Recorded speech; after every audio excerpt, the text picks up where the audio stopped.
Sabemos que no mundo existem muitas pessoas ruins, porém existem aquelas que fazem atrocidades que não conseguimos nem imaginar. Se preparem, pois no vídeo de hoje iremos ver 15 casos de seres humanos terríveis que cometeram crimes abomináveis. Alexander Pichushkin. Para mim, viver sem matar é como para você viver sem comer. São as palavras de Alexander Pichushkin, um assassino em série, que nasceu em 9 de abril de 1974 na Rússia. Ex-funcionário de um supermercado, esse homem ficou conhecido na mídia russa como maníaco do Parque Ibiza ou assassino do tabuleiro de xadrez. Há uma estimativa que esse homem matou cerca de 49 a 63 pessoas, com a sua primeira vítima sendo assassinada em 1992. Pichushkin disse que seu objetivo era matar 64 pessoas, o número de casas de um tabuleiro de xadrez. Daí vem um de seus apelidos. Tirando casos em que os assassinatos eram pessoais, a maioria de suas vítimas eram bêbados, que geralmente ficavam no Parque Ibiza em Moscou. Ele se aproximava e oferecia vodka, e enquanto estava bebendo, ele decidia se iria matar ou não aquela pessoa. Quando ele decidia que iria tirar a vida, a sua arma escolhida era um martelo, na qual repetidamente golpeava a vítima, até que ela morresse. E assim ele jogava o corpo em um riacho próximo. Tudo acabou quando uma de suas vítimas deu um cartão para um conhecido com o nome de Alexander, e logo depois desapareceu. A pessoa que estava com o cartão se encaminhou direto à polícia e entregou o nome do homem, que logo foi preso e negou sua culpa naquilo. Porém, para o azar do criminoso, algumas câmeras registraram ele andando com a vítima no dia do desaparecimento. A mente desse homem é um caso que só mostra o quão mau o ser humano pode ser. Este homem se orgulhava de seus atos. Em seu julgamento, ele dizia que as pessoas não estavam relatando corretamente seus crimes, chegando a dizer que se não o tivessem prendido, ele continuaria a matar. Bom, graças à justiça, sua série de assassinatos chegou ao fim, com ele preso para o resto de sua vida. Gary Ridgway. Gary Leon Ridgway, também conhecido como Green River Killer, é um assassino em série que teve em seu histórico cerca de 108 assassinatos. Ele cometia seus crimes em Washington e suas vítimas eram todas mulheres, sendo elas, na sua maioria, prostitutas. Mas também, ele se aproveitava de meninas adolescentes que geralmente estavam fugindo de casa ou em viagens. Ridgway estrangulava suas vítimas com os braços ou um cinto de couro até que elas morressem. E então, jogava os corpos na margem de um rio. E não satisfeito com esses atos, ele voltava no local e abusava sexualmente do cadáver de suas vítimas. Em seu julgamento, o homem parecia normal e até chegou a se emocionar quando um familiar de uma das vítimas disse que o perdoou, pois era o que Deus lhe tinha ensinado. Florisvaldo de Oliveira. Florisvaldo de Oliveira, ou também conhecido como Cabo Bruno, foi um ex-policial brasileiro que na década de 80 tomou a justiça pela própria mão. Ele acreditava que a justiça do Brasil era falha e via com os seus próprios olhos bandidos que ele havia prendido, sendo soltos. Então ele se auto-intitulou um justiceiro, e em suas folgas ele matou cerca de 20 pessoas, que ele considerava marginais. Ele foi preso pela primeira vez em 22 de setembro de 1983, após ter sido denunciado por um amigo de uma vítima que sobreviveu. A polícia divulgou que muitas das execuções teriam sido feitas com base apenas na aparência das vítimas, incluindo um rapaz morto por causa de uma pequena cruz que levava tatuada no pulso. Para o Cabo Bruno, qualquer tatuagem indicaria um criminoso, mesmo sendo feita por motivos religiosos. Depois de 12 julgamentos, o homem foi condenado a 113 anos de prisão, que ele apenas cumpriu 27 anos. Em 2012, Cabo Bruno foi libertado, mas o que ele não esperava era que após quase 3 décadas preso, as consequências de seus atos ainda viriam. Pouco mais de um mês após deixar a prisão, Cabo Bruno foi morto com 20 tiros no bairro Quadra Coberta, em Pindamonhangaba, por volta das 23 horas e 30 minutos do dia 26 de setembro de 2012. E o que tudo indica foi algum tipo de vingança. Anatoly Onoprienko. Nascido em 25 de julho de 1959, na União Soviética, Anatoly Onoprienko ficou conhecido como a Besta da Ucrânia, após ser responsável pelo assassinato de 52 pessoas. Anatoly e seu amigo Sergei Rogozin cometeram seu primeiro assassinato em massa em 1989, ao matar uma família de 10 pessoas, sendo os 2 pais e 8 crianças. Conforme o tempo ia passando, o número de vítimas apenas aumentava, até que em 22 de março de 1996, Anatoly cometeu seu último crime, matando uma outra família de 4 pessoas a tiros, e depois ateando fogo na casa, para que não houvesse vestígios. O modo de agir de Onoprienko consistia em escolher uma casa isolada e chamar a atenção dos ocupantes, criando uma comoção. Ele matava todos os moradores, começando pelo homem adulto, antes de ir encontrar e matar a esposa, e por fim, as crianças. Ele então incendiava os prédios na tentativa de encobrir as evidências, e também matava qualquer testemunha que cruzasse seu caminho durante seus crimes. Em 1996, Onoprienko foi capturado e condenado à morte. Porém, por sua sorte, o seu país havia acabado de banir essa sentença, que logo foi revogada, e então foi condenado à prisão perpétua, na qual ele serviu até 27 de agosto de 2013, quando veio a óbito. Andrei Chikatilo. O açougueiro de Rostov, ou também conhecido como Andrei Chikatilo, foi um assassino em série nascido na Ucrânia em 1936. Entre 1978 e 1990, foi responsável pelo assassinato de 52 vítimas, sendo elas crianças e mulheres. Seu primeiro assassinato foi em 1978, e sua vítima foi Helena Zakotinova, de 9 anos de idade, na qual ele tentou abusar, mas ao não conseguir, estrangulou a menina até que ela não tivesse mais consciência. O seu método era atrair a sua vítima com uma conversa e oferecer bebidas. Assim, ele as levava para um lugar deserto, onde ele tentava abusar sexualmente, e depois assassinava com alguma arma que ele encontrasse, podendo ser um cinto ou até um pedaço de madeira. E após 12 anos e 52 vítimas, Chikatilo finalmente foi preso em 1990. Após 4 anos de julgamentos e apelações, em 14 de fevereiro de 1994, Chikatilo foi levado da sua cela no corredor da morte para uma sala à prova de som na prisão de Novocherkassk e executado com um único tiro atrás da orelha direita. William Unek. Na maioria dos casos de assassinos em série, existe um planejamento e um alvo específico, mas não nesse caso. William Unek nasceu em 1929 na Uganda e cometeu a sua primeira onda de assassinatos em 1954, quando em apenas 1h30 ele matou 21 pessoas com um machado. Em uma tentativa de fugir, ele foi parar em Tanganyika, um território que na época era comandado pela Inglaterra, e nesse lugar, 3 anos depois, ele cometeu a sua segunda onda de assassinatos. O homem parecia ver apenas sangue em seus olhos, armado com um rifle policial que foi roubado, 50 cartuchos de munição e um machado. Ele começou a matar pessoas na região onde morava, e em apenas 12 horas, Unek matou a tiros 10 homens, 8 mulheres e 8 crianças.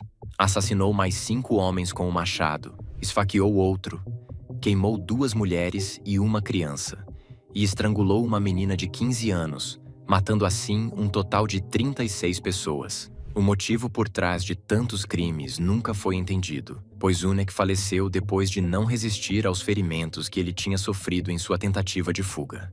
Samuel Little. Considerado pelo FBI o assassino em série mais prolífico da história dos Estados Unidos, Samuel Little nasceu em 7 de junho de 1940. E bom, a sua história não podia ser diferente das dos outros dessa lista. Esse homem matou cerca de 90 mulheres entre os anos 1970 a 2005, todas nas quais viviam marginalizadas ou em estado de vulnerabilidade. Muitas delas eram prostitutas e dependentes de drogas ou álcool. Samuel encontrava suas vítimas em bares ou na rua, e então conquistava sua confiança, conversando com elas e oferecendo carona. Nessas caronas, ele levava a vítima até uma área isolada e cometia o crime. Primeiro estuprava e depois estrangulava a vítima, descartando depois os corpos em rios, pântanos ou outras áreas isoladas, Samuel Little foi preso definitivamente em 2012 aos 72 anos e foi condenado à prisão perpétua em 2014, na qual ele serviu apenas 6 anos, morrendo em 30 de dezembro de 2020 aos 80 anos. Yang Xinhai. Yang Xinhai, também conhecido como o Monstro Assassino, foi um homem chinês nascido em 17 de julho de 1968. Sua infância foi de extrema pobreza e logo na sua juventude foi preso por roubo e, ao ser liberto em 1999, começou a série de assassinatos. Quando chegava à noite, ele entrava na casa de sua vítima para roubar e matava todos os que estavam nela, geralmente com machados, martelos e pás. Durante um período de 4 anos, Xinhai matou 67 pessoas, sendo suas vítimas famílias que apenas descansavam em seu lar. Em 1º de fevereiro de 2004, Yang foi declarado culpado de 67 assassinatos e 23 violações e sentenciado à pena de morte. Ele foi executado em 14 de fevereiro de 2004, com um tiro na nuca. Kampatimar Shankaria. Pouco se sabe sobre este homem, porém, em um espaço de 1 ano, Kampatimar Shankaria foi um criminoso capaz de matar 70 pessoas. Ele avistava suas vítimas na rua e, com um martelo, batia na nuca, debaixo da orelha, repetidamente até que a pessoa caísse no chão. Esse assassino foi condenado à morte no começo de 1979 e foi enforcado em julho do mesmo ano. As suas últimas palavras foram: "Eu matei em vão. Ninguém deveria se tornar como eu." Pedro Rodrigues Filho. Pedro Rodrigues Filho ganhou notoriedade na década de 1980, quando foi condenado a quase 300 anos de prisão por ter assassinado 71 pessoas.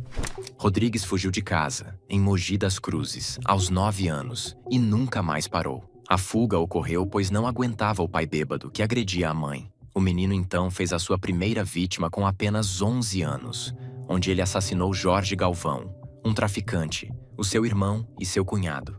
"Não mexo com ninguém, levo minha vida. Mas se atravessaram meu caminho, mato mesmo. Todos que matei quiseram me desafiar e me enfrentar.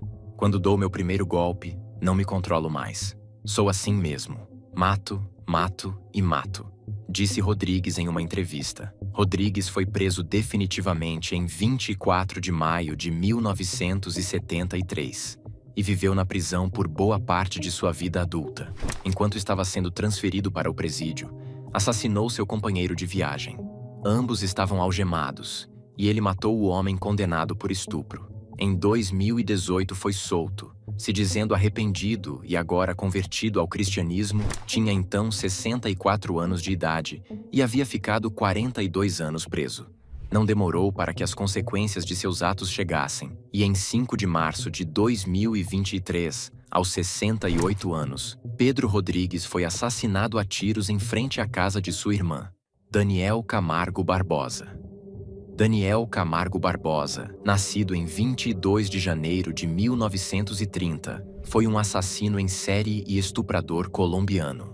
Ele é um dos serial killers mais prolíficos da história e acredita-se que tenha abusado e assassinado de pelo menos 72 meninas na Colômbia e no Equador durante as décadas de 60 e 70. 10 anos depois, em 1980, Camargo selecionava moças jovens, desamparadas e de classe baixa em busca de trabalho. Ele pedia informações e dizia que recompensaria financeiramente se elas ajudassem. Mas tudo não se passava de uma distração, pois, no meio do caminho, o homem entrava na floresta, com desculpa de que tinha lembrado de um atalho. E lá, Camargo abusava de suas vítimas antes de estrangulá-las e às vezes esfaqueava elas quando resistiam.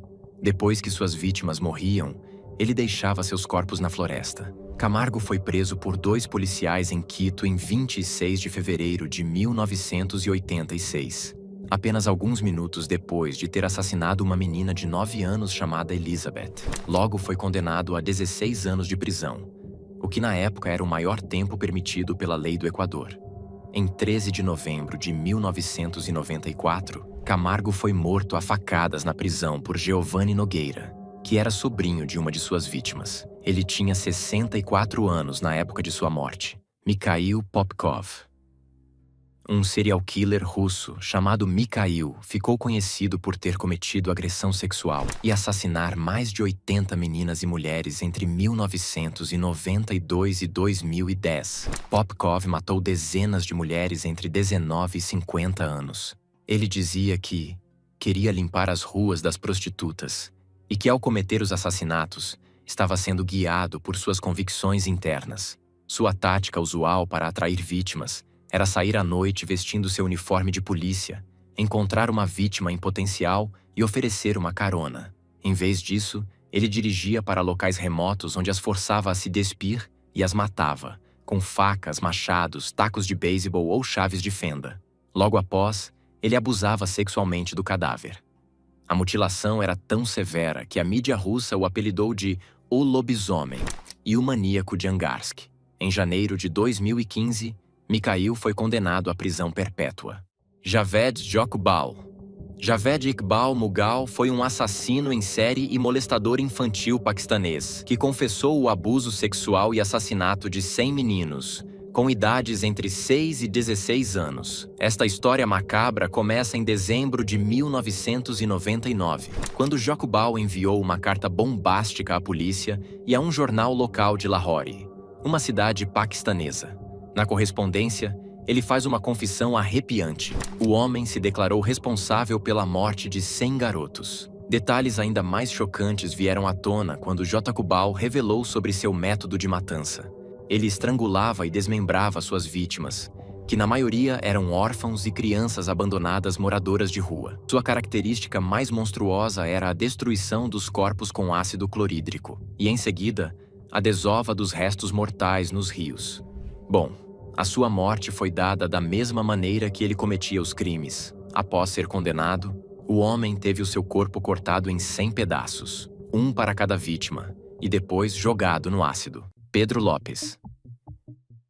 Eu sou o pior dos piores, talvez um completo animal. Foi o que Pedro Lopes disse à polícia.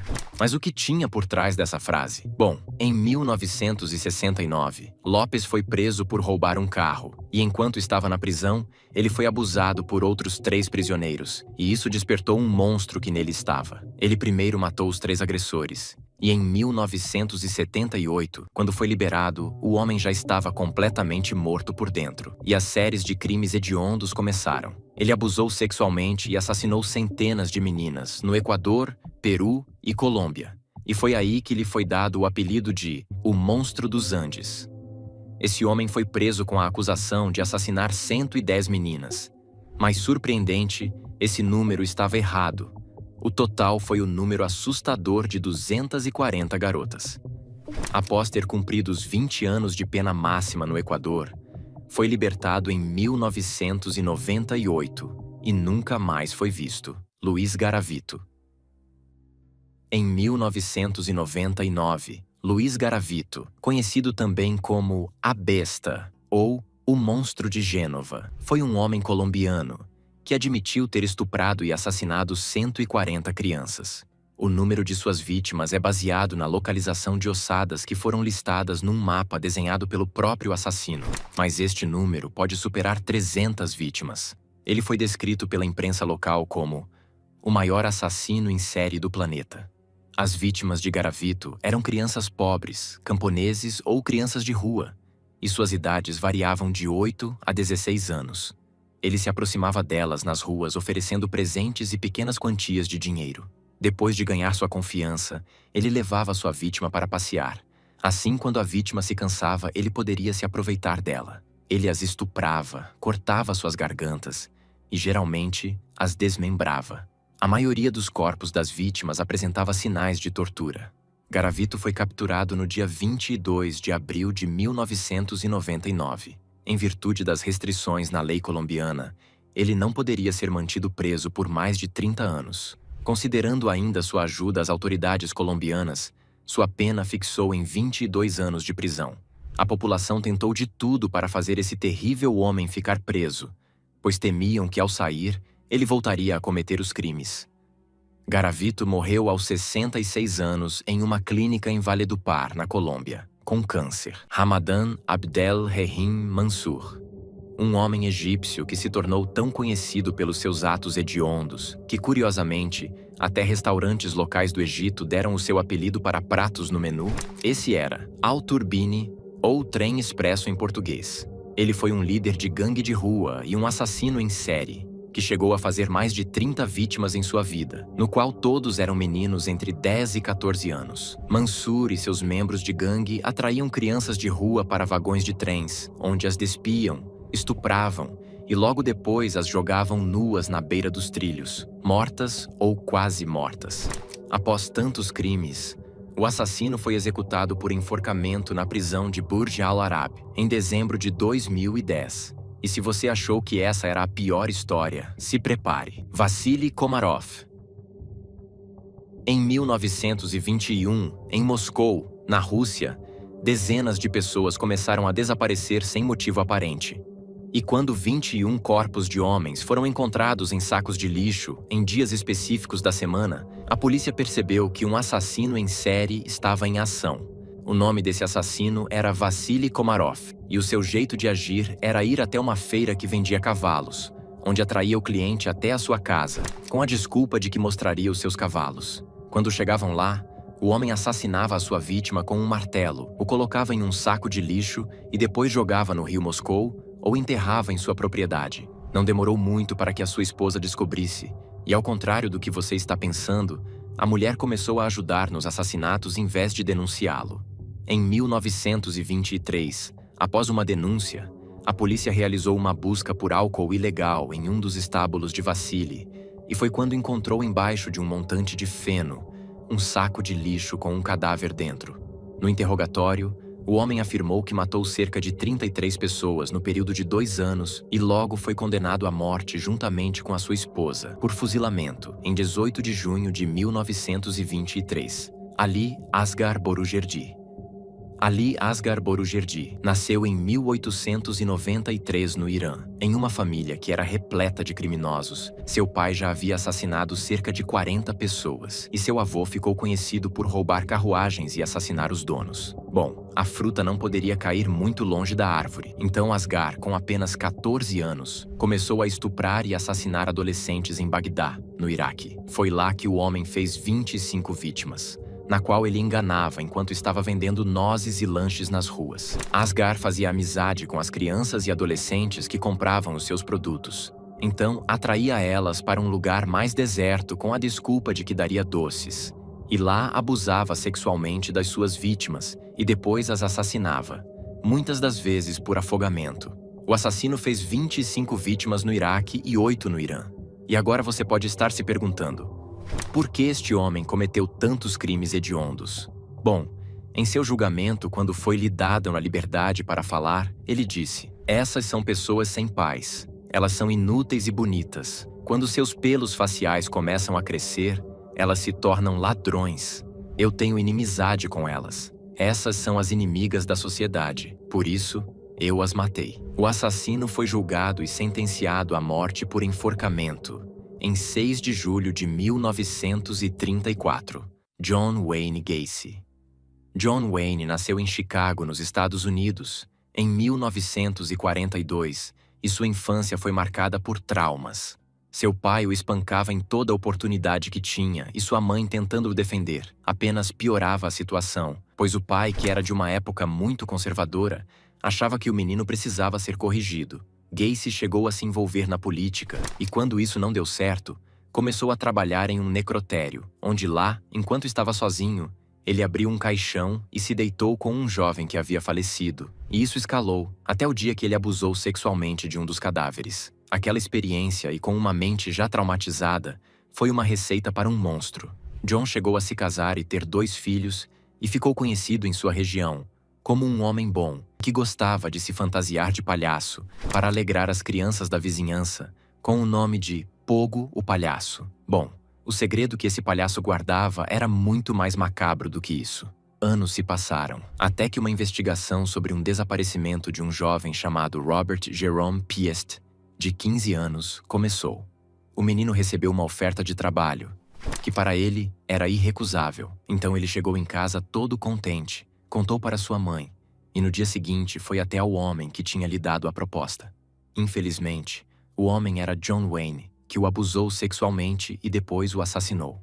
Quando a mãe não teve notícias do filho, logo foi à polícia e contou tudo. Não demorou para que as autoridades batessem na porta do assassino. Mas o que eles encontraram lá estava muito além do que qualquer um podia imaginar. Foram encontrados 26 corpos enterrados na propriedade do homem, e em seu julgamento, ele confessou que havia outras vítimas na qual ele desovou os corpos em um rio próximo à sua casa. No total, foram 33 vítimas, na qual o assassino atraía até a sua casa, amarrava as mãos e os pés, abusava sexualmente e depois as assassinava, geralmente por enforcamento. Após 14 anos no corredor da morte, o homem que passou a ser conhecido como o Palhaço Assassino morreu por injeção letal, depois de ter sido condenado em todas as acusações. Ted Bundy. Theodore Robert Bundy nasceu em 24 de novembro de 1946, em Burlington, nos Estados Unidos. Bundy era um homem carismático e bonito, e usava isso para atrair suas vítimas e enganar a sociedade. O jeito de agir desse homem era se aproximar das vítimas, dizendo que estava machucado ou passando mal, e ao ganhar a confiança das pessoas, ele as levava para um lugar mais afastado, e lá abusava sexualmente e depois as matava. A mente desse homem era tão doentia que ele retornava ao local onde ele enterrou as vítimas e estuprava o corpo que já não tinha vida. Quando Bundy foi preso, ele confessou 30 vítimas, mas o número real de quantas vidas ele realmente tirou nunca foi estimado.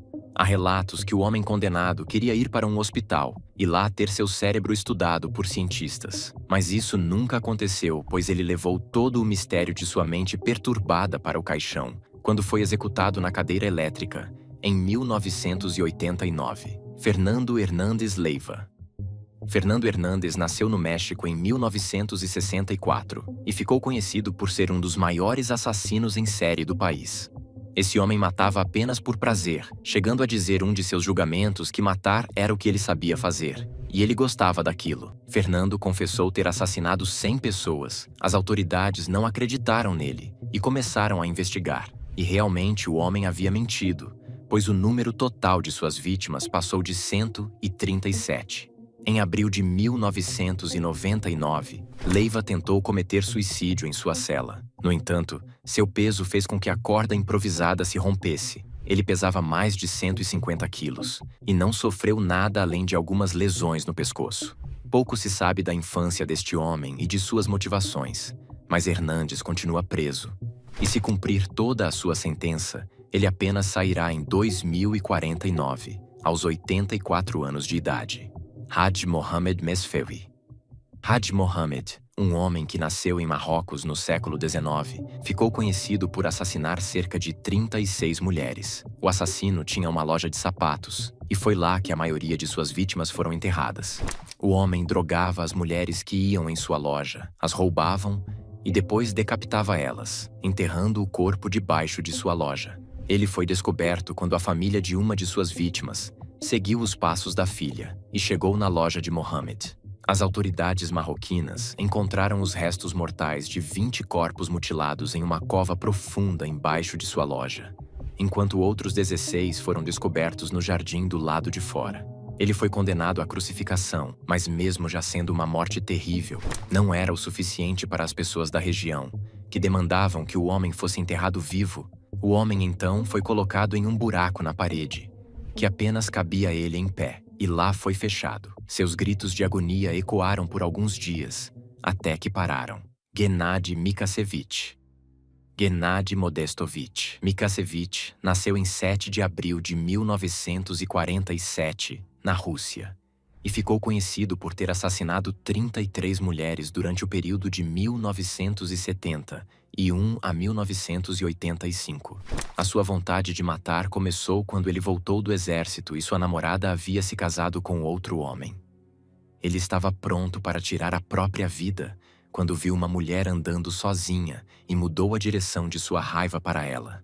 Essa foi a primeira vítima de um total de 33 mulheres, na qual o homem assassinava com armas improvisadas na hora, sendo cadarços ou até tesouras.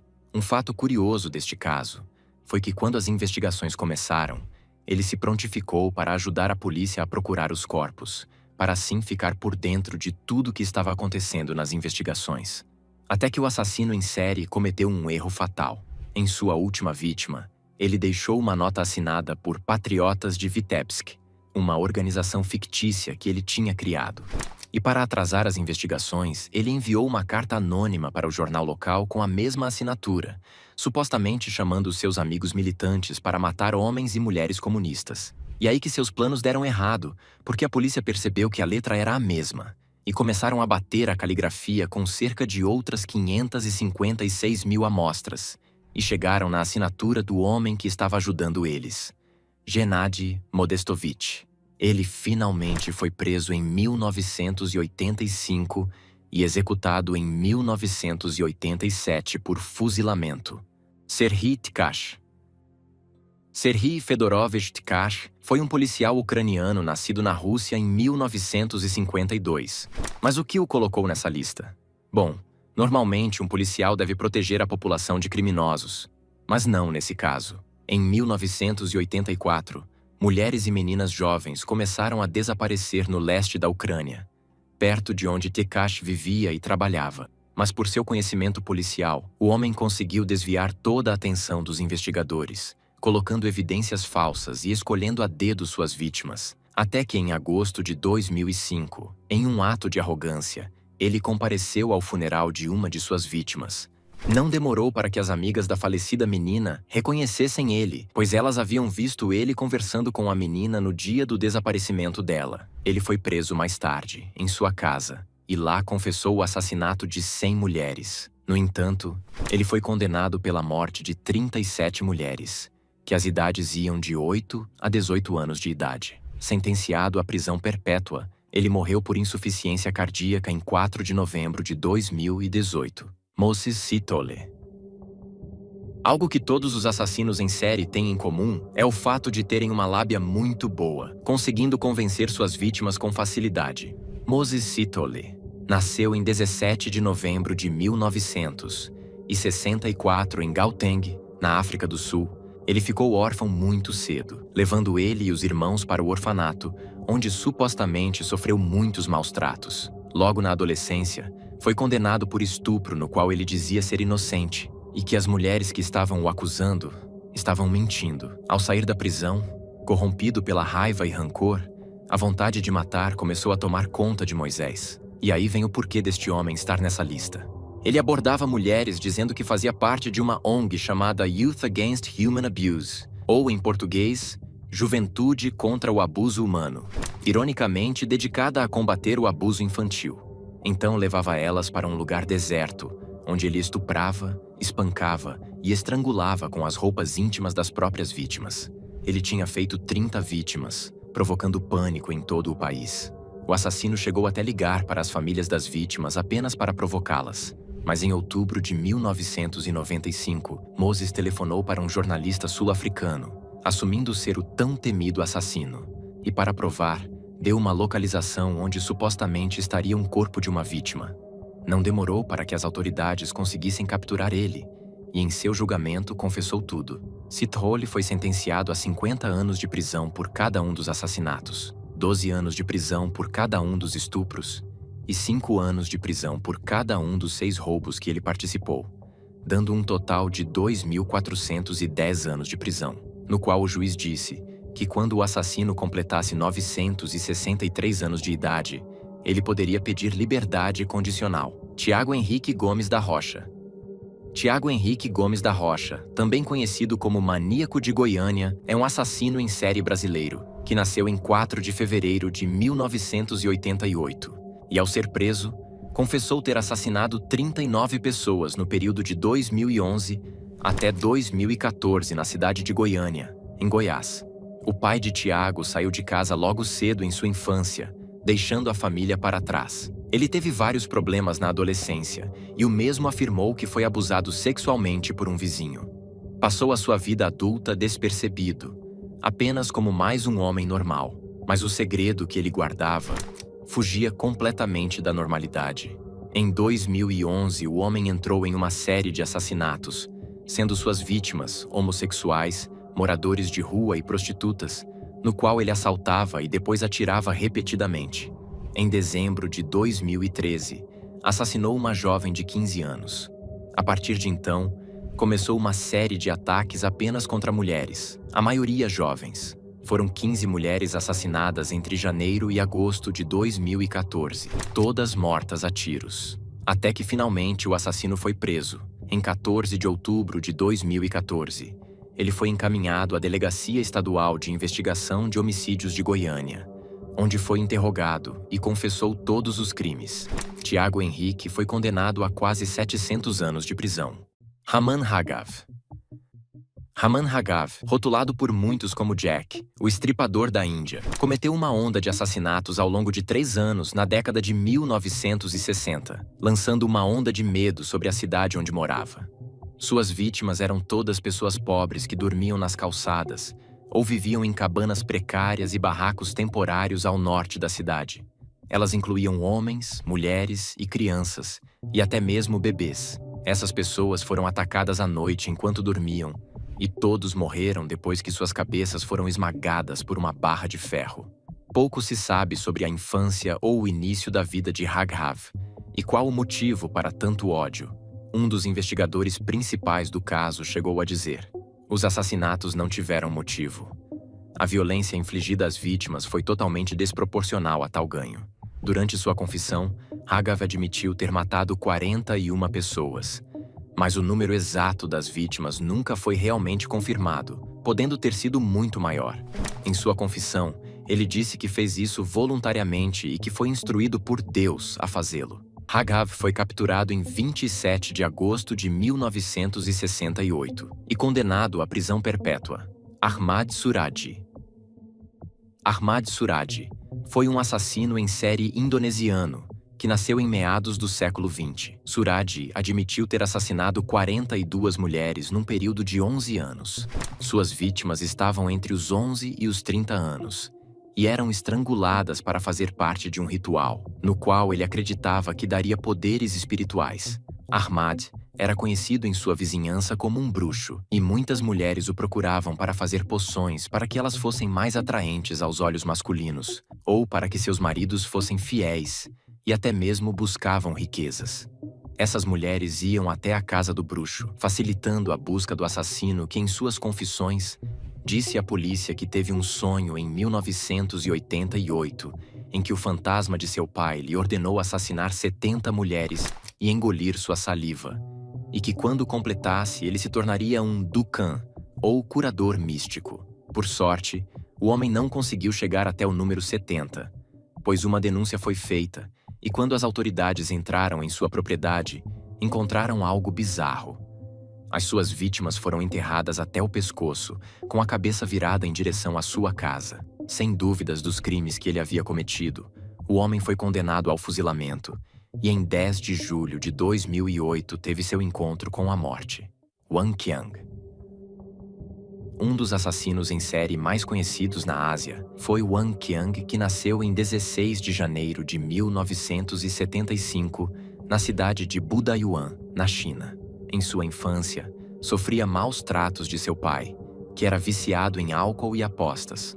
Por conta disso, em sua adolescência, fugiu de casa e foi morar nas ruas, na tentativa de fugir de seu pai. Ele teve o seu primeiro contato com a morte em 1995, quando ele assassinou a sua primeira vítima. E a partir daí, a vida desse homem foi marcada apenas com crimes hediondos. Wang foi condenado por 45 assassinatos, 10 estupros e 34 roubos, na qual sua grande maioria foi cometido em parques públicos. Sua sentença foi a morte, por fuzilamento, levando consigo o real motivo por trás de tanta maldade. Mohammed Bijeh. Mohammed Bijeh foi um homem iraniano nascido em 21 de maio de 1970. Ficou conhecido por ser um dos maiores assassinos em série que o Irã já viu. O homem foi responsável pela morte de mais de 54 meninos que tinham de 8 a 15 anos, no período de 2002 a 2004. O seu método era simples. Ele convencia os garotos a ajudá-lo, e então os levavam para um deserto, e lá estuprava e assassinava suas vítimas. Em seu julgamento, O homem dizia que a sua motivação para atos tão terríveis foi porque ele havia sido abusado sexualmente quando era criança e se via na obrigação de infringir a todos ali a mesma dor que ele havia sentido. Seu julgamento foi curto e, por ódio de todos da sua comunidade, foi condenado a 100 chicoteadas. 5.000 pessoas estavam presentes. E depois de ser chicoteado, uma das mães colocou uma corda no pescoço do assassino e o mesmo ficou pendurado a 10 metros do chão, até que a morte o buscasse. Michael Cornell. Para começar, vou te contar a história assustadora do atirador Michael Cornell, que atualmente cumpre pena de prisão perpétua. Na manhã de 5 de dezembro de 1997, tudo corria bem na Heath High School, em West Paducah, Kentucky. Mas mal sabiam os alunos que suas vidas estavam prestes a mudar para sempre pelas ações de uma única pessoa, Michael Cornell. Na época, Cornell era um novato de 14 anos e chegou à escola com um plano sombrio escondido em sua mochila. Sem que seus colegas e professores soubessem, ele levou uma pistola calibre 22 roubada, além de protetores de ouvido para abafar os gritos que logo tomariam conta de todo o prédio. Logo depois de chegar, Cornell se juntou a um círculo de oração no pátio da escola. Tinha tudo para ser um momento de paz, mas em questão de segundos essa tranquilidade foi interrompida. Cornell sacou sua arma roubada e começou a disparar contra os alunos. O cenário foi de caos e terror, com os estudantes tentando se proteger e fugir dali. 3 vidas foram tragicamente interrompidas. Nicole Hadley, outra novata de 14 anos conhecida por seu talento musical, Jessica James, uma estudante de 17 anos da banda marcial, e Casey Steiger, uma aluna de 15 anos com o sonho de se tornar policial. Outros 5 alunos ficaram feridos. O motivo de Cornell para o ataque continua até hoje sendo alvo de especulação. Alguns atribuem o ato ao bullying que ele sofria e aos seus problemas de saúde mental, incluindo esquizofrenia paranoide. O próprio Cornell admitiu se sentir isolado e maltratado por seus colegas, além de acreditar que seus pais não o amavam. O tiroteio na Heath High School serviu como um presságio trágico para futuros massacres em escolas, como o famoso massacre de Columbine, que ocorreu 17 meses depois. O incidente gerou um debate nacional sobre a necessidade de leis de controle de armas mais rigorosas e melhores recursos de saúde mental para jovens em situação de risco. Após o crime, Cornell foi preso e enfrentou as consequências de seus atos. Ele foi declarado culpado de assassinato, tentativa de assassinato e roubo de arma de fogo após confessar tudo, o que poupou a um julgamento longo e desgastante. Em outubro de 1998, o tribunal aceitou essa sua confissão, levando em consideração sua condição mental, que desempenhou um papel significativo em sua decisão de cometer o ato. Como parte do acordo, Cornell recebeu uma sentença de prisão perpétua com possibilidade de liberdade condicional após 25 anos. No entanto, a decisão foi controversa. Alguns acreditavam que a idade de Cornell, que ainda era menor, deveria ter sido levada em conta para uma pena menos severa, enquanto outros achavam o contrário, que a gravidade de seus crimes merecia uma punição ainda mais rigorosa. Então o juiz, considerando os problemas de saúde mental de Cornell e seu potencial de reabilitação, optou por uma sentença que permitisse a possibilidade de liberdade condicional no futuro. Mas a burocracia jurídica não acabou por aí. Em 2007, Cornell entrou com um recurso alegando que estava mentalmente incapaz de ter se declarado culpado. Ele buscava um novo julgamento, na esperança de um resultado diferente, mas a Suprema Corte de Kentucky rejeitou seu pedido, mantendo a confissão de culpa e a sentença original. Em 2012, Cornell tentou retirar sua confissão, alegando novamente que estava mentalmente incapaz na época. Mas o Tribunal de Apelações do 6º Circuito dos Estados Unidos negou sua solicitação mais uma vez, afirmando que ele deveria ter agido mais cedo e não 15 anos depois do crime. Durante seu tempo na prisão, Cornell recebeu tratamento de saúde mental para lidar com seu diagnóstico de esquizofrenia paranoide. Ele toma medicamentos prescritos, como Zoloft e Geodon, para tratar suas necessidades de saúde mental. No entanto, havia preocupações sobre sua capacidade de continuar o tratamento caso fosse libertado, já que em setembro de 2022 ocorreu uma audiência crucial de liberdade condicional. mas a justiça negou por unanimidade seu pedido, determinando que ele cumprisse o restante de sua sentença na prisão. Essa decisão efetivamente transformou sua sentença de prisão perpétua, com possibilidade de condicional em prisão perpétua sem condicional. Suas chances de ser libertado agora são praticamente nulas. Essa decisão foi baseada na gravidade dos crimes de Corneal, no impacto sobre as vítimas e suas famílias, e na avaliação de sua condição de saúde mental. Depoimentos das vítimas e de seus familiares desempenharam um papel importante na decisão, expressando dúvidas sobre o comprometimento de Corneal em continuar o tratamento e enfatizando a necessidade de mantê-lo atrás das grades. Para Michael Corneal, a vida na prisão é um contraste severo com a liberdade que ele um dia conheceu. Confinado na penitenciária estadual do Kentucky, sua existência diária é marcada pela rotina repetitiva e pelo isolamento. Ele passa a maior parte de seu tempo dentro de sua cela, que se torna ao mesmo tempo seu refúgio e sua prisão dentro da prisão. Ali, ele enfrenta o peso de suas ações, refletindo sobre as vidas que mudou para sempre. As interações com outros presos são limitadas e cuidadosamente monitoradas. Ele precisa navegar pelas dinâmicas sociais complexas da prisão, onde a confiança é escassa e a sobrevivência depende de instintos. Corneal está ciente da necessidade de manter um perfil discreto e evitar conflitos que possam colocar sua segurança em risco. Embora a prisão ofereça uma estrutura, ela também é um lugar extremamente traiçoeiro. T.J. Lane.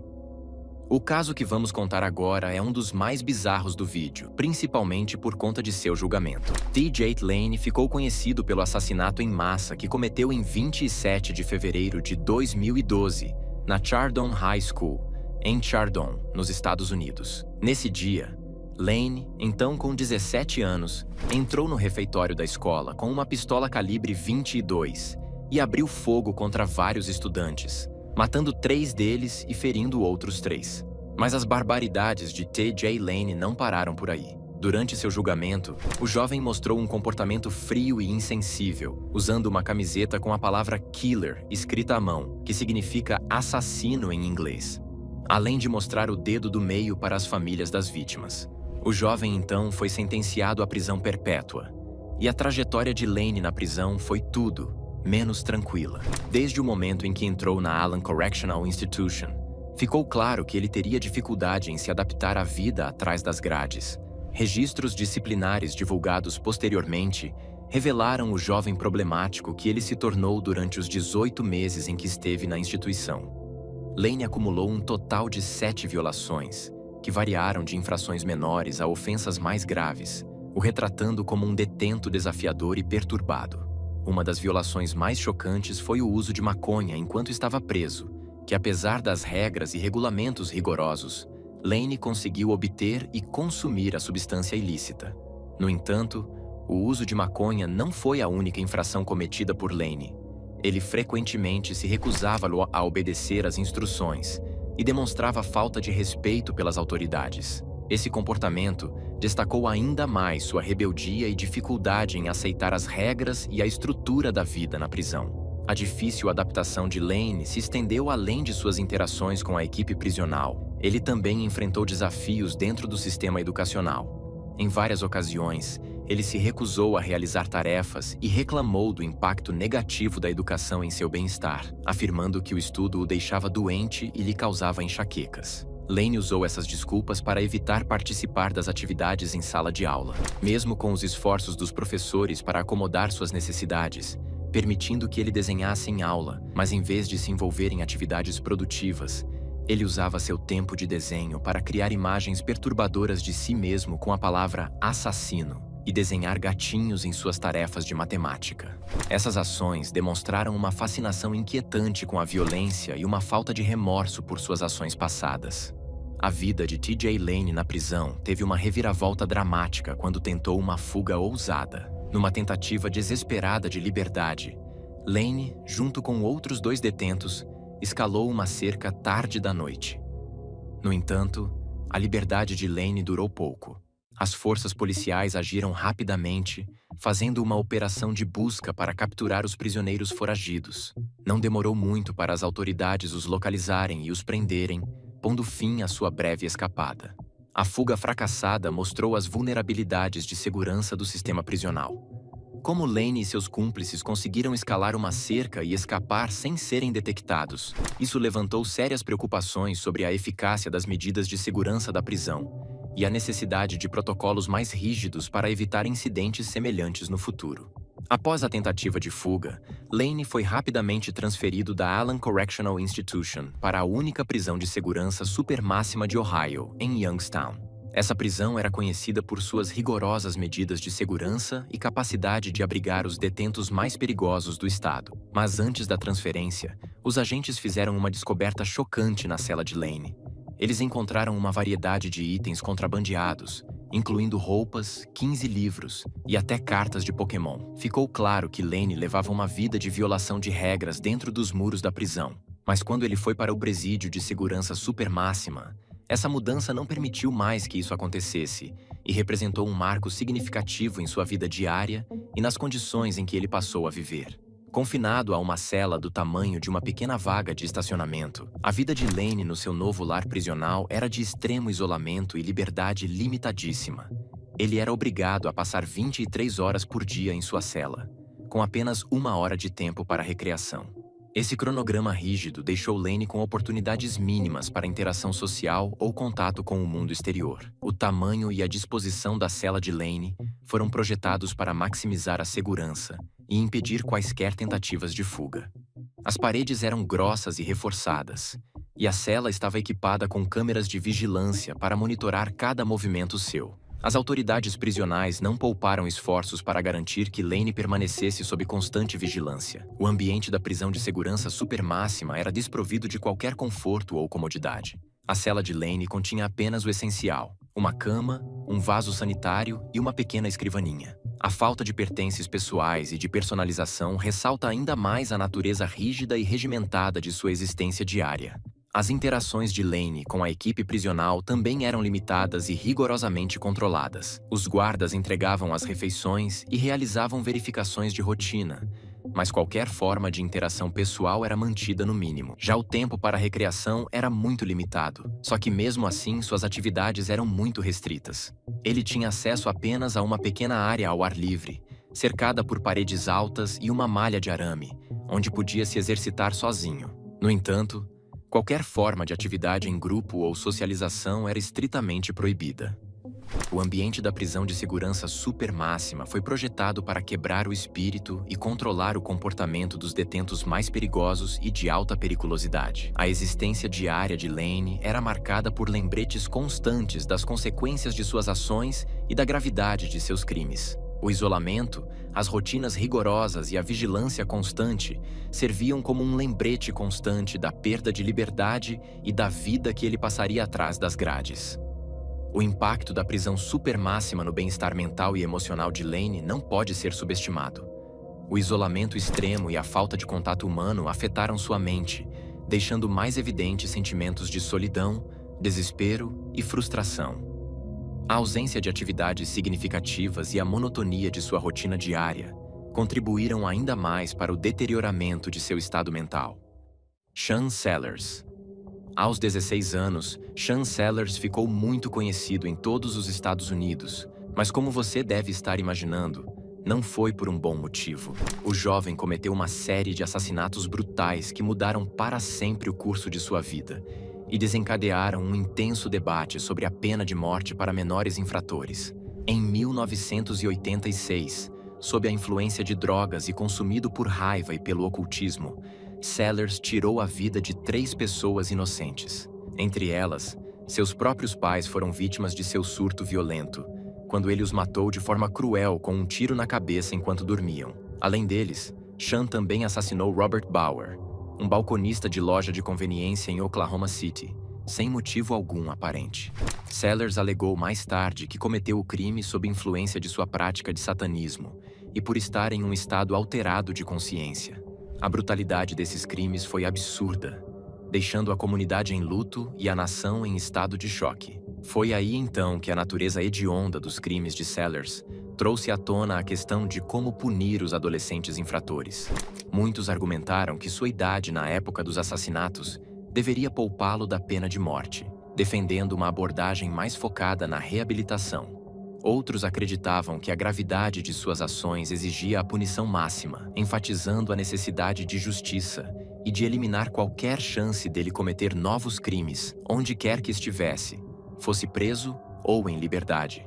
A comunidade internacional também entrou no debate, com organizações de direitos humanos e defensores questionando a ética de executar alguém que cometeu crimes quando ainda era menor de idade. O caso de Sellers tornou-se um ponto focal para discussões sobre os direitos de menores infratores e o impacto da doença mental no comportamento criminoso.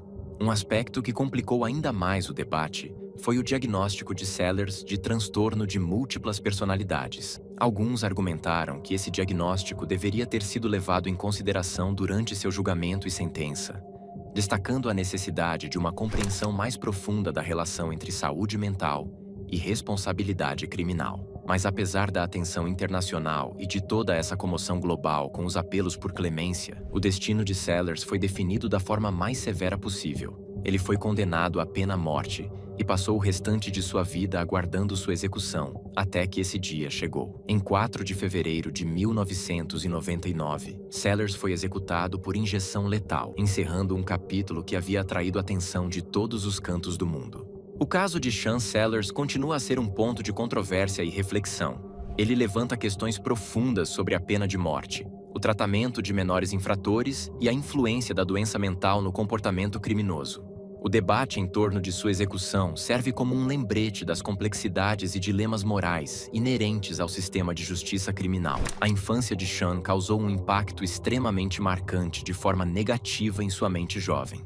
Nascido em 1969, Sellers viveu em um ambiente tóxico no meio de sua própria família, onde a violência era comum. Desde cedo, Sellers sofreu abusos físicos nas mãos de sua mãe e seu avô. As próprias pessoas que deveriam oferecer amor e proteção se tornaram a fonte de seu tormento. As cicatrizes desses abusos eram profundas, tanto física quanto emocionalmente, o que sem dúvidas ajudou a moldar a trajetória de sua vida. A violência que Sellers experimentou em casa criou um terreno fértil para a raiva e o ressentimento. À medida que crescia, esses sentimentos se intensificaram, alimentando sua raiva interna. Em sua busca por um escape, Sean recorreu às artes marciais, encontrando um senso de disciplina e controle na prática de atividade física. No entanto, nem isso conseguiu acalmar completamente a raiva que havia crescido dentro dele. As sementes da escuridão já haviam sido plantadas. Ao entrar na adolescência,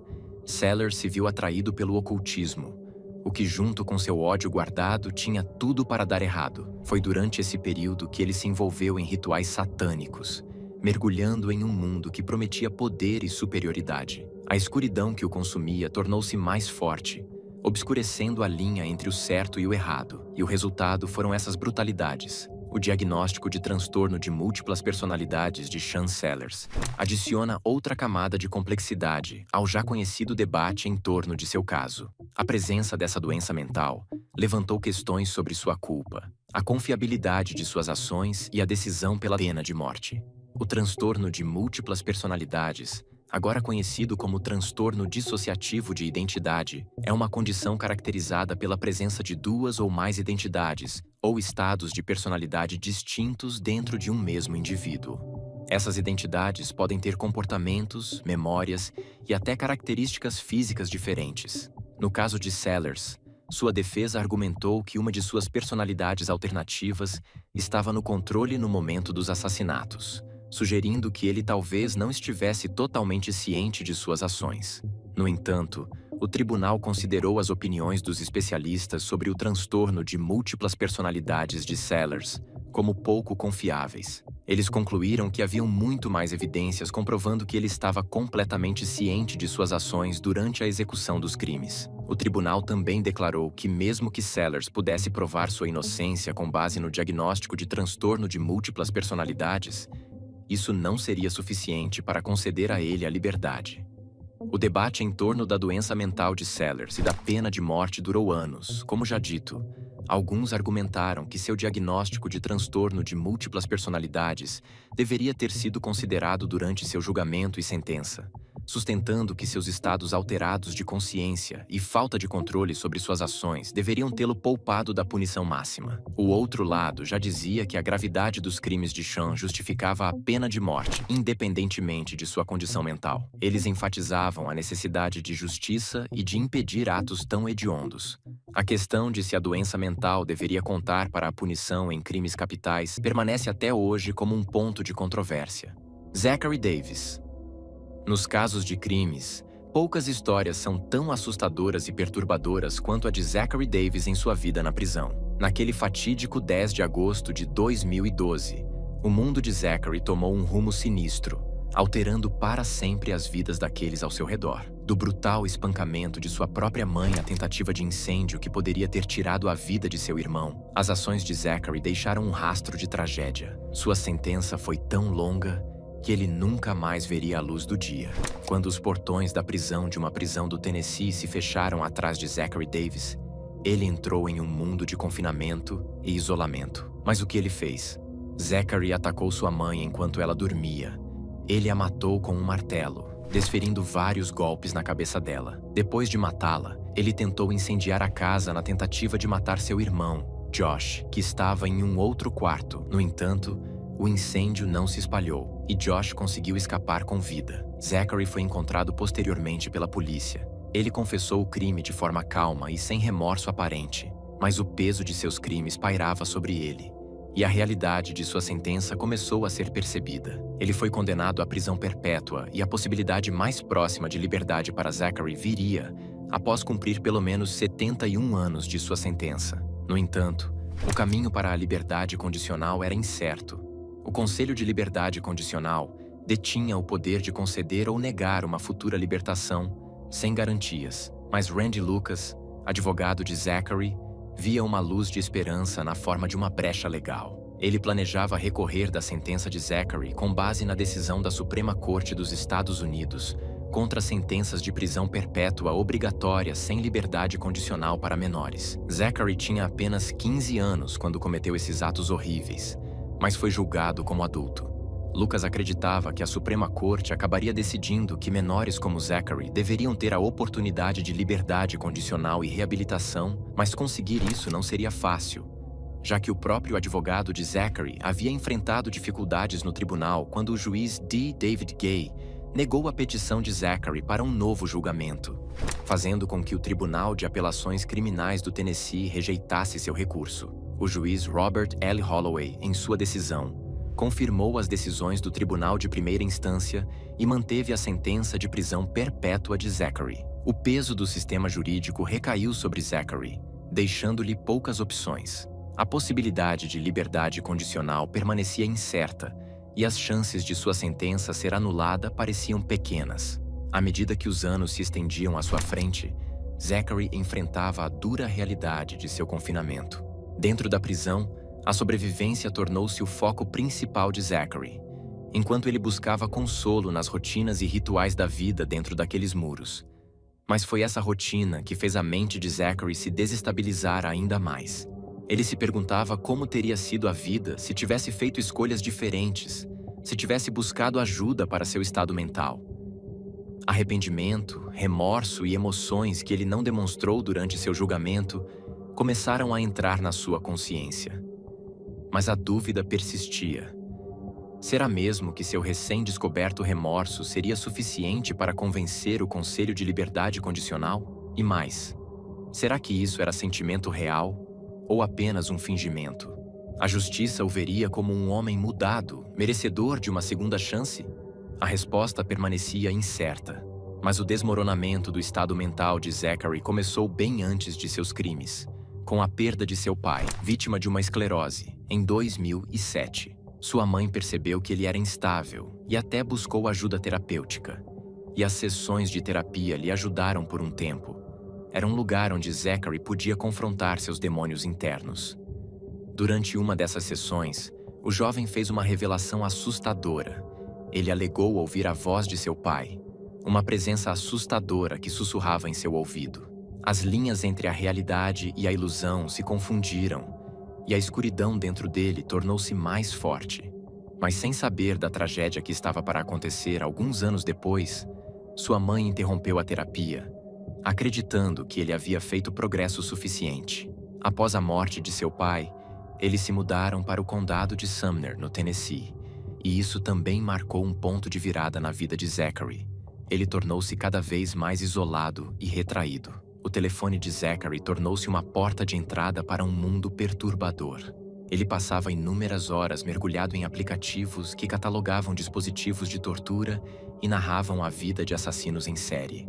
Seu caderno, cheio de citações, mostrava uma mente consumida pela escuridão, até que a insanidade fervendo na mente de Zachary transbordou para o mundo real, naquela fatídica noite de agosto de 2012, quando ele espancou sua própria mãe até a morte com um martelo. Em uma entrevista na prisão, ele admitiu não sentir nada enquanto cometia o crime, e essa ausência de remorso e a frieza com que Zachary relatou seus crimes na época lhe prejudicaram muito no tribunal, o que faz total sentido. O juiz D. David Gay, que presidiu o julgamento, rotulou Zachary como maligno, um jovem que abraçou de bom grado a escuridão dentro de si. O julgamento do crime hediondo cometido por Zachary Davis também envolveu outros membros de sua família, entre elas sua avó paterna, Gail Cron, que se apresentou ao tribunal com um apelo por compreensão e misericórdia. Ela acreditava que se Zachary tivesse recebido tratamento adequado para a saúde mental, a tragédia ocorrida naquela noite de 2012 poderia ter sido evitada. O apelo de Gail por clemência não era uma tentativa de desculpar as ações de Zachary, mas sim um grito desesperado por reconhecimento dos fatores complexos que contribuíram para sua queda nas trevas. Em seu apelo apaixonado, Gail implorou ao tribunal que considerasse o papel que outras pessoas desempenharam na vida de Zachary. Ela argumentou que todos os professores e orientadores que não reconheceram suas lutas e ofereceram apoio também deveriam ser responsabilizados. Gail pintou um retrato de um jovem que perdeu seu pai para ela, um menino a quem foi negado o tratamento de saúde mental de que tanto precisava. Zach não é um monstro, declarou Gail com a voz cheia de angústia. Ele é uma criança que cometeu um erro horrível. Suas palavras ecoaram pelo tribunal, desafiando a narrativa predominante de Zachary como um vilão irremediável. O apelo de Gail por compreensão buscou humanizar Zachary, lembrando ao tribunal que ele não era definido apenas por seus atos horríveis. Em depoimentos anteriores no tribunal, Gail revelou o relacionamento tenso entre Melanie, a mãe de Zachary, e ela mesma. Após a morte do pai de Zachary, a conexão dela se desfez, e Melanie cortou os laços com Gail. A mudança da família para o Tennessee isolou ainda mais Zachary do apoio que ele poderia ter tido junto à família. Mas nada disso foi suficiente. E a sentença de Zachary foi mesmo a prisão perpétua, mesmo tendo apenas 15 anos quando cometeu o crime e instabilidade mental. Mas a justiça entendeu que esse era o melhor a se fazer, pois dar alguma possibilidade de liberdade para uma pessoa nesse estado poderia ser extremamente perigoso para a sociedade. Dentro da prisão, Zachary enfrentou a realidade de suas escolhas. Os muros que o cercavam eram um lembrete constante do que ele havia feito e das vidas que haviam sido destruídas. E isso o tornava cada vez mais introspectivo. As visitas da família eram raras, e o contato com o mundo exterior limitava-se a cartas e notícias que conseguiam atravessar as paredes da prisão. Zachary vivia agora em um ambiente onde sua sobrevivência dependia não apenas de sua capacidade de se adaptar ao rígido código da população carcerária, mas também de sua luta interna com a culpa e o arrependimento, caso esses sentimentos realmente existam, e seu futuro, embora definido por sua sentença, continuava sendo uma incógnita. Ele enfrentava a possibilidade de passar o resto de sua vida confinado, mas a esperança de liberdade condicional, embora distante e incerta, é para ele uma luz no fim do túnel. Edward Gein.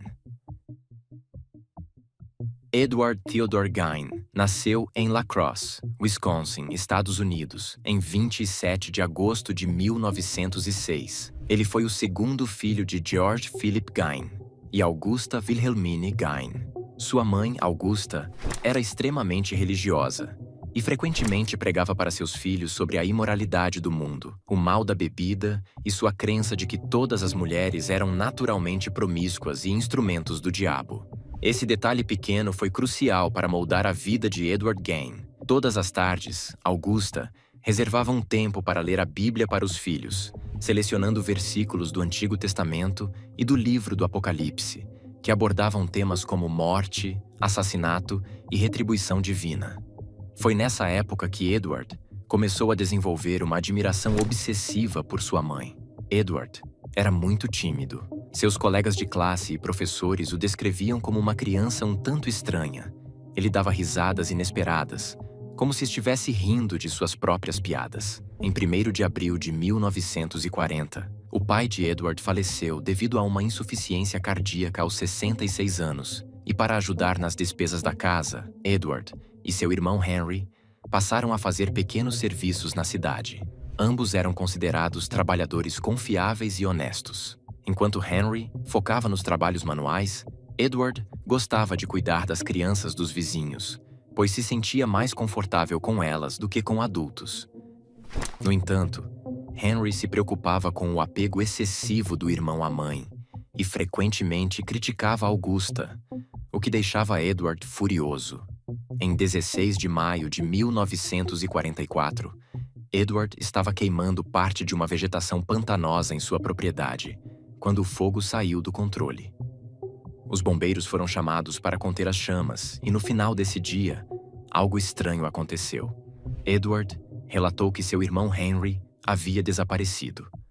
Um grupo de busca foi organizado e, com lanternas, procuraram Henry, cujo corpo morto foi encontrado deitado de bruços na plantação. Curiosamente, ele não tinha queimaduras, mas apresentava um ferimento na cabeça e marcas no pescoço. Mesmo assim, nenhuma investigação foi realizada e o legista não solicitou autópsia.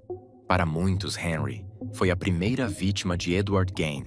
Com a morte de Henry, Edward e sua mãe passaram a viver sozinhos. Poucos dias depois da morte de Henry, Augusta sofreu um derrame que a deixou parcialmente paralisada. Então Edward dedicou-se integralmente a cuidar dela. Em 1945, ela sofreu um segundo derrame e sua saúde piorou rapidamente. No dia 29 de dezembro daquele ano, Augusta faleceu aos 67 anos. Para Edward, aquilo significou o fim de tudo o que era bom na Terra. Ele chegou a dizer: "Perdi minha única amiga e meu único amor verdadeiro. Agora estou completamente sozinho no mundo." Ele continuou morando na fazenda, sobrevivendo de pequenos trabalhos. Os cômodos da casa que sua mãe usava, incluindo o andar de cima e a sala de estar, permaneceram intocados e constantemente limpos como uma forma de homenageá-la. Foi nessa época que Edward se interessou por revistas populares e histórias de aventura, especialmente aquelas que envolviam canibais e atrocidades nazistas, como experimentos em seres humanos. Ele se inspirou em Ilse Koch, esposa de um comandante alemão que selecionava prisioneiros tatuados para confeccionar abajures e outros objetos com suas peles. Essa obsessão foi o que o levou para um caminho completamente sombrio e macabro. Na manhã de 16 de novembro de 1957, Bernice Warden, de 58 anos, dona de uma loja de ferragens em Plainfield, desapareceu sem deixar rastros. Naquele dia, o movimento na loja foi pequeno, e uma das únicas pessoas que foram vistas entrando e saindo do local foi Edward Gain, e por ser um dos únicos suspeitos, ele foi preso naquela mesma noite. Quando as autoridades decidiram revistar sua casa na fazenda, esperavam encontrar o corpo de Bernice. No entanto, o que descobriram foi muito mais macabro. A primeira descoberta foi realmente o corpo de Bernice, decapitado e pendurado de cabeça para baixo. Mas isso era apenas o começo. Então se prepare, pois a lista de bizarrices é extensa.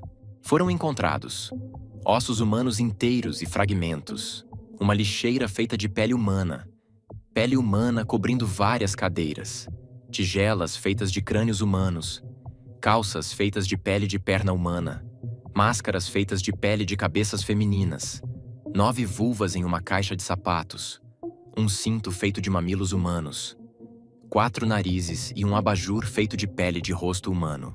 Ao ser interrogado, Edward confessou que entre 1947 e 1952, ele fez até 40 visitas noturnas a 3 cemitérios locais para exumar corpos recentemente enterrados.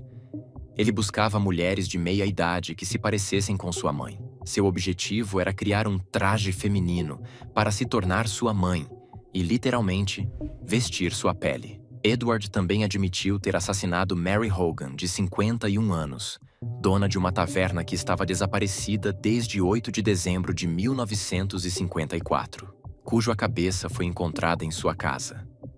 No entanto, posteriormente, ele alegou não se lembrar dos detalhes do crime. Curiosamente, Edward nunca passou um dia sequer na prisão. Em 21 de novembro de 1957, foi indiciado por homicídio de primeiro grau no Tribunal do Condado de Walshara. Ele se declarou inocente por razão de insanidade e foi diagnosticado com esquizofrenia.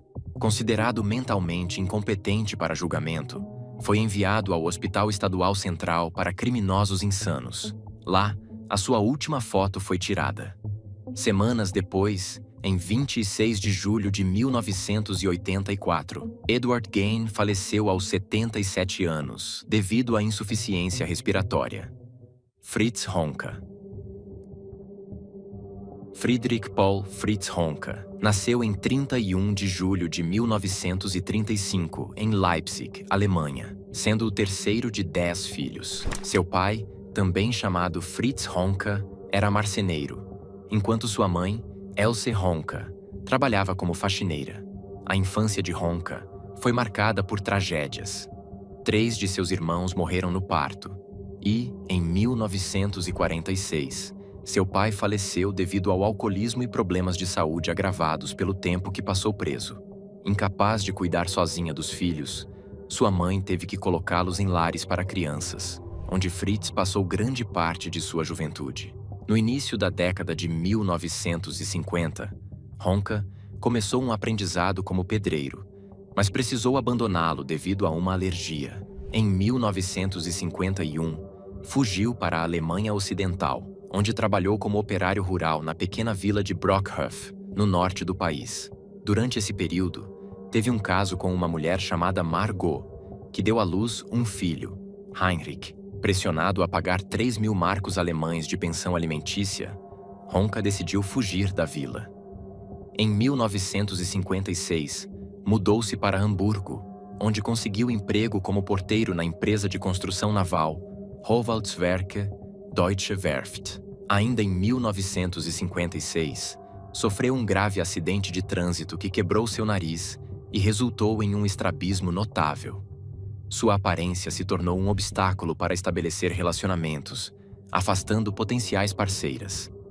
No entanto, em 1957, casou-se com uma mulher chamada Inge, com quem teve um filho, chamado Fritz.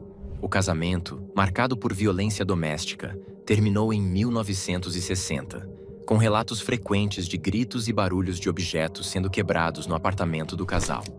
Após a separação, Honka mudou-se para o bairro de Ottensen, em Hamburgo, em 1967. Em 1972, dividiu a moradia por um tempo com um homem chamado Irmgard Albrecht. Nesse mesmo ano, em 15 de agosto, tentou forçar uma mulher chamada Ruth Dufner a ter relações sexuais com ele e Irmgard. Dufner conseguiu fugir nua do apartamento e denunciá-lo à polícia. Na época, Honka estava extremamente alcoolizado e foi condenado a pagar uma multa de 4.500 marcos alemães, mas a acusação de estupro foi retirada. Seus problemas com álcool dificultaram ainda mais seus relacionamentos, levando-o a buscar prostitutas em bares e nas ruas. Contudo, antes mesmo desse episódio, Honka já havia iniciado sua trajetória criminosa.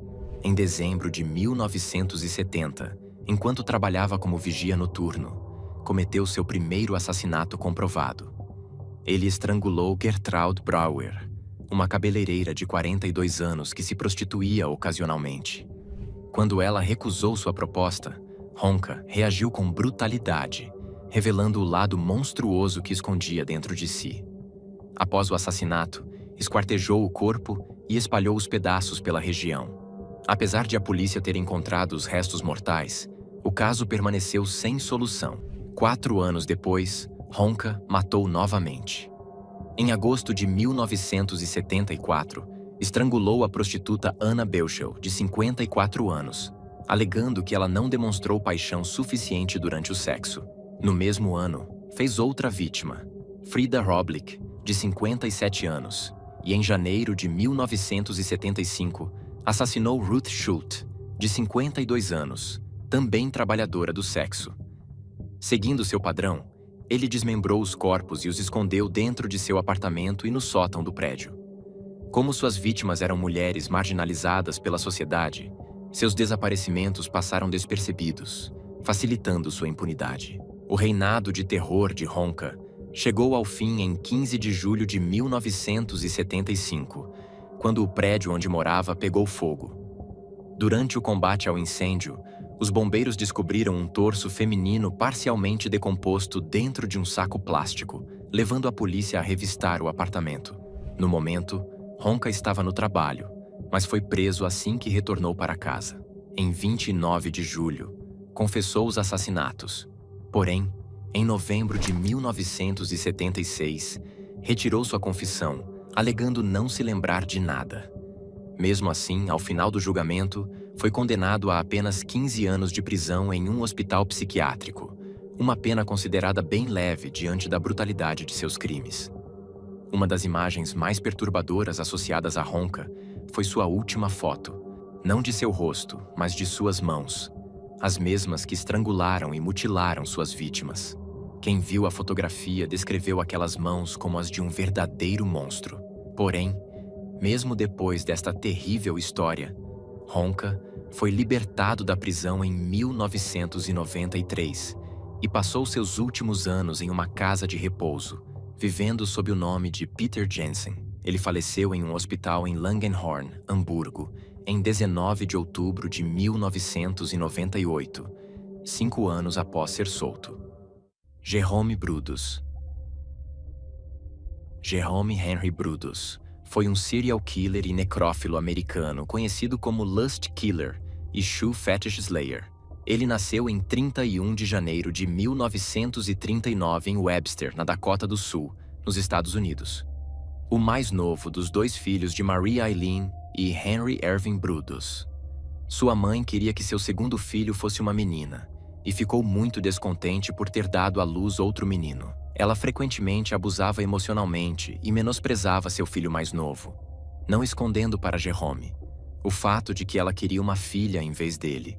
Em contraste, a mãe adorava seu filho mais velho, James. Embora Henry, o pai, fosse um indivíduo de temperamento explosivo, ele raramente era fisicamente ou emocionalmente abusivo em relação aos seus filhos, enquanto Marie era um indivíduo severo e matriarcal, mas que descontava a maior parte de sua raiva no seu filho mais novo. A vida desse garoto teve uma reviravolta sombria, muito cedo, logo com 5 anos de idade, quando Jerome criou um fetiche por sapatos e pés femininos, originado de um incidente quando ele observou a filha adolescente de um amigo da família, que estava dormindo em sua cama. Ele ficou paralisado ao ver os sapatos de salto alto da menina e tentou arrancá-los dos pés dela. Porém, a menina acordou e, assustada, simplesmente disse para ele sair do quarto.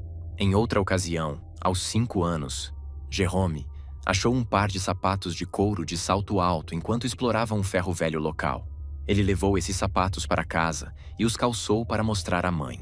Mas ele não teve a reação que achou que teria. A mãe dele, na verdade, gritou que ele era perverso e ordenou que ele tirasse os sapatos e os devolvesse ao ferro velho. Porém, ele não fez isso. Pelo contrário, ele guardou aquele sapato e usava escondido, ao saber que seu filho havia guardado secretamente os calçados e que ele os usava frequentemente em segredo. A mãe o espancou brutalmente antes de queimar os sapatos na frente dele. Não é justificando os crimes que esse garoto cometeu no futuro, mas talvez, se sua mãe não tivesse o excluído e, ao invés de humilhar, tivesse dado algum tipo de apoio, talvez as suas vítimas teriam alguma chance. 2 anos após o incidente do sapato, Jerome tentou roubar os sapatos de sua professora, mas foi pego. E pouco tempo depois, outro fetiche repulsivo foi adquirido por ele, um fetiche por roupas íntimas e lingerie femininas. Ele foi apresentado a essa prática de ver, acariciar e cheirar roupas íntimas femininas por um garoto da vizinhança que tinha várias irmãs mais velhas e com quem ele ocasionalmente entrava nos quartos das meninas para realizar esses atos, o que invocava sentimentos eróticos e profundos dentro dele que ele nem sequer conseguia entender. Jerome começou a perseguir mulheres locais no início da adolescência, várias das quais ele fotografou discretamente. Ele também roubou e escondeu vários itens de lingerie e calçados. No entanto, nenhuma dessas ofensas iniciais foi de natureza violenta, mas foi em meados da adolescência que ele começou a desenvolver fantasias violentas de abusar sexualmente de uma mulher. Aos 16 anos, esse garoto atraiu uma garota da vizinhança para seu quarto para realizar uma de suas fantasias sexuais. Quando a garota entrou no quarto, ele saiu, apenas para reaparecer minutos depois usando uma máscara e segurando uma faca. Ele, disfarçado, forçou a garota a se despir, tirou várias fotos dela e depois fugiu. Minutos depois, ele reapareceu vestindo sua camisa original, com o cabelo bagunçado e uma pequena marca de arranhão na bochecha, alegando que o intruso, que na verdade era ele, o havia trancado no celeiro da família. 1 ano após esse primeiro delito violento conhecido, Jerome havia estabelecido um padrão de sequestrar garotas de sua idade ou mais novas, normalmente sob ameaça de faca, e forçá-las a entrar em um celeiro na fazenda de sua família antes de ordenar que se despissem para fotografá-las. Mas ele fazia tudo isso com a explicação de quem obrigava as garotas a ficarem nuas e tirava fotos delas. Na verdade, era seu irmão gêmeo, chamado Jerry. Ele até fazia um teatro quando reaparecia no celeiro. Depois de tirar as fotos, ele fingia que estava em choque com o relato das meninas sobre o que tinha acontecido e depois perguntava: "Ele não te machucou? Machucou?" Antes de implorar para garotas não informarem ninguém sobre o que ele tinha feito e prometer localizar e destruir a câmera que Jerry havia usado. Mesmo que isso seja muito bizarro e hediondo, foi em 26 de janeiro de 1968 que ele cometeu o seu primeiro assassinato. Uma mulher chamada Linda Catherine Slawson, de 19 anos. Slawson era uma vendedora de enciclopédias que vendia batendo de porta em porta nas vizinhanças. Porém, a sua vida teve um fim, quando ela infelizmente bateu na porta de Jerome. Ele então a atraiu para o seu porão dizendo que iria comprar as enciclopédias, e enquanto Slawson estava sentada em um banquinho e começou a falar sobre a venda, Jerome a atingiu na cabeça com um pedaço de madeira e depois a estrangulou até a morte antes de esconder seu corpo sob a escada que levava até o porão. Porém, ele não parou por aí. Jerome era casado e tinha uma filha, e nesse dia ele mandou a esposa ir ao mercado e levar a filha para as duas comprarem hambúrguer. Mas o que ele queria, na verdade, era ficar sozinho na casa para abusar sexualmente do corpo morto da jovem de 19 anos. E foi isso que ele fez. Ao despir o corpo da jovem, ele descobriu que a jovem estava usando uma lingerie vermelha, e isso o fez pensar em outra atrocidade. Ele pegou em uma caixa de roupas íntimas e calçados femininos que ele havia roubado e começou repetidamente vestir e revestir o corpo da jovem morta, com calçados e lingerie diferentes, além de realizar atos de necrofilia e, ainda por cima, fotografando grande parte do processo. Horas depois, Jerome cortou o pé esquerdo de Slawson com uma serra para usar como modelo para os sapatos que ele roubava. Ele também manteve como lembrança as 2 enciclopédias que Slawson esperava vender a ele naquele dia. Entre 1968 a 1969, Jerome Brudos assassinou mais 3 mulheres: Jan Susan Whitney, de 23 anos, Karen Helena Sprinker, de 18 anos, e Linda Dawn Salih, de 22 anos.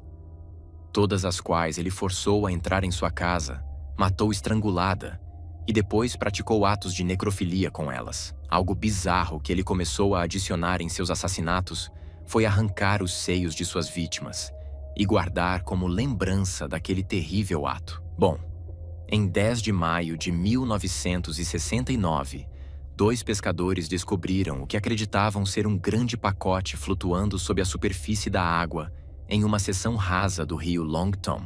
Após uma inspeção mais detalhada, eles descobriram que o pacote era, na verdade, o corpo amarrado e inchado de uma jovem mulher, que posteriormente foi identificado como o de Linda Dawn Salih. 2 dias depois, Uma unidade de busca e recuperação subaquática descobriu o corpo de Karen Sprinker, a aproximadamente 20 metros de onde o corpo de Sally havia sido encontrado, e ela havia sido amarrada com exatamente a mesma corda e fio de cobre que o corpo de Sally. Após identificar formalmente as duas mulheres, os investigadores também começaram a interrogar seus familiares e conhecidos. O interrogatório policial, que rendeu a verdadeira identidade do assassino, foi quando eles questionaram os colegas de faculdade de Karen Elena Sprinker, na Oregon State University. Lá eles ficaram sabendo que várias alunas receberam telefonemas nos últimos meses de um homem que havia pedido para levá-las para encontros. Este homem havia usado vários pseudônimos. Quase todas recusaram ou simplesmente desligaram o telefone. No entanto, uma delas teve um certo grau de pena e permitiu que o homem a levasse para um encontro. Ela descreveu este homem como sendo caucasiano, com quase 30 anos ou 30 e poucos anos, ligeiramente acima do peso, com cabelos ralos, ruivos loiros e sardas. O encontro em si tinha sido uma experiência bastante desagradável, e a garota não tinha mais intenção de sair com esse homem, que na verdade era Jerome. A aluna não havia contado para Jerome sobre essa intenção, e os investigadores pediram para que ela os contatasse caso esse homem a chamasse novamente para marcar um encontro. A garota concordou, e uma semana após a descoberta do corpo de Sally, em 18 de maio de 1969, Jerome contatou novamente a jovem. Ele foi preso enquanto caminhava em direção ao encontro combinado naquela noite. Sem base legal para detê-lo, ele logo foi liberado da custódia. Mas tudo começou a chegar ao fim, quando uma busca em registros de bancos de dados de veículos revelou que ele residia no distrito de Portland, onde Linda Slauson foi vista viva pela última vez, e ao descobrir o endereço real de Jerome, os investigadores descobriram que ele residia atualmente a poucos quarteirões da loja de departamentos onde Karen Sprinker havia sido sequestrada. E foi aí que o quebra-cabeças chegou ao fim. 8 dias após a prisão inicial de Jerome, em 26 de maio, uma busca em sua propriedade foi realizada. Guardados em sua garagem, as autoridades descobriram um grande estoque de lingerie e calçados femininos, uma lista de números de telefone de casas de irmandades e alojamentos de universitárias, e inúmeras fotos Polaroid de mulheres jovens, algumas vivas, algumas obviamente mortas.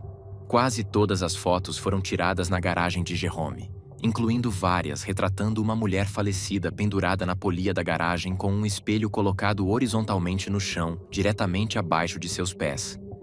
Em uma das imagens, o reflexo no espelho capturou Jerome, segurando sua Polaroid, indicando que ele próprio havia tirado aquelas terríveis fotos.